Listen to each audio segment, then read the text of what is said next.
Olá, meu nome é Eduardo Starosta e esse é o canal Fora de Curva. Bom, hoje estamos no feriado de 15 de novembro de 2021, Proclamação da República. Então vale a pena lembrar, é claro, que a nossa República foi proclamada em função de profundas discordâncias do Exército Brasileiro, dos republicanos, frente à continuação do Império, na época, encabeçado por Dom Pedro II. Mentira! A história verdadeira não tem praticamente nada de ideologia. Lógico que existiam ideias contrapostas na época, mas a proclamação da República realmente ocorreu por um fator passional. Foi uma disputa entre Gaspar Martins e Deodoro da Fonseca por uma senhora conhecida como Baronesa do Triunfo. No caso, contaram uma mentira para o Deodoro da Fonseca, que estava acamado, dizendo que o Gaspar Martins, o rival dele, assumiria uma posição de destaque no gabinete do Dom Pedro II. Aí ele se levantou da cama, pegou seu cavalo, sua espada e proclamou a República. Quer dizer que, eventualmente, se não houvesse uma disputa de amor de dois homens por uma mulher, a família real ainda governaria nós, o Brasil? Pode ser. Esse é um claro exemplo da história brasileira, mostrando que a ideologia sempre fica em segundo lugar quando existem questões mais prementes, mais urgentes a serem resolvidas, questões práticas. Não estão convencidos disso? Vamos ver o que está acontecendo nos dias de hoje. Eu fiz uma listinha aqui de eventos que cada um pode confirmar em qualquer jornal do mundo. Olha só que maravilha. Uma que a gente já comentou aqui no Fora de Curva é o Lula fazendo uma provável frente política para as eleições junto com o seu então arqui-inimigo Geraldo Alckmin. Alguém conceberia isso alguns anos atrás? Acho que não. Será que eles pensam de maneira similar? Também acho que não. Estão fazendo a frente por quê? Por união de interesses pontuais comuns. Vamos um pouco mais longe? O nosso presidente, o Jair Bolsonaro, ele estava com um casamento praticamente fechado com o PL, Partido Liberal, e agora parece que deu umas confusões aí nas núpcias entre o presidente da República e o partido que eu citei, em função de questões regionais como o governo de São Paulo, que o PL apoia o candidato também apoiado pelo atual governador e arqui-inimigo do presidente Bolsonaro, o João Dória. Então está dando algumas tretas ali que pode ter mais alcance em outras regiões do país. Depois, e essa é de matar, e está nos jornais também, as centrais sindicais dos trabalhadores que deveriam zelar pelo emprego, bom, elas estão concordando que as empresas podem demitir trabalhadores se esses não tomarem a vacina contra a Covid. Eu, pessoalmente, sou a favor da vacina, mas respeito quem não é. E a lei, pelo que nós temos até esse momento, garante os direitos de quem não é a favor da vacina. E chega a união dos representantes dos trabalhadores dizendo: não, a gente aceita, quem não toma vacina pode ser demitido. É um contrassenso, mas é um contrassenso explicado pelo quê? Pelo fato de líderes das centrais sindicais estarem politicamente associados a pessoas que defendem irrestritamente o uso da vacina.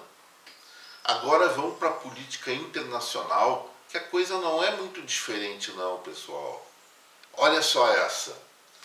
A Índia, ela é aliada dos Estados Unidos, então nós temos alguns blocos geopolíticos.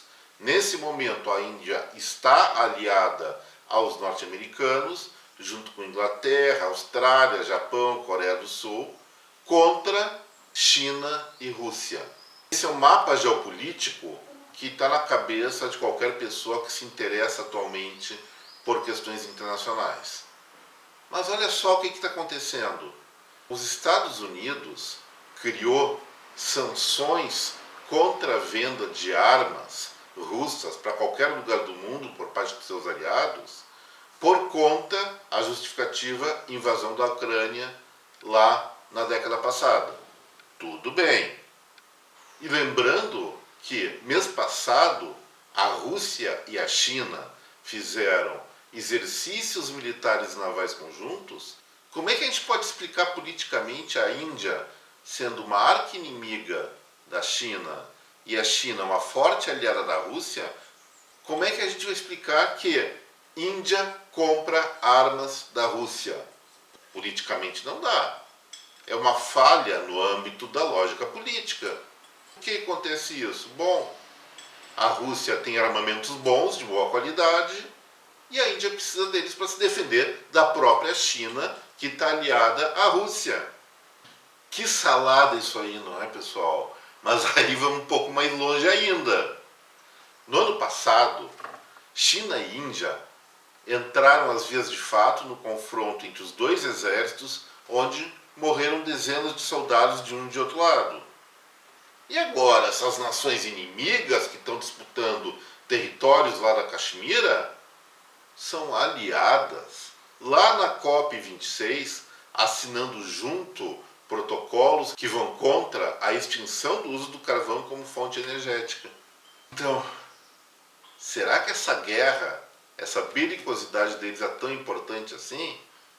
Ou será que o carvão, o dia a dia da geração energética para fazer produtos, para gerar aquecimento, é mais importante para eles? Minha conclusão, a ideologia, sim, ela gera o discurso que dá embasamento a uma conquista de poder. Porém, o exercício do poder é uma outra coisa muito longe da ideologia, tende muito mais ao pragmatismo. E por esse pragmatismo, os governos vão facilmente abrir mão de princípios ideológicos, por conveniências, por oportunidades.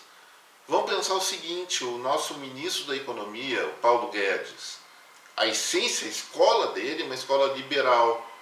Então, dentro da escola de pensamento econômico liberal, seria inadmissível fazer algo como auxílio emergencial. Mas teve outra saída?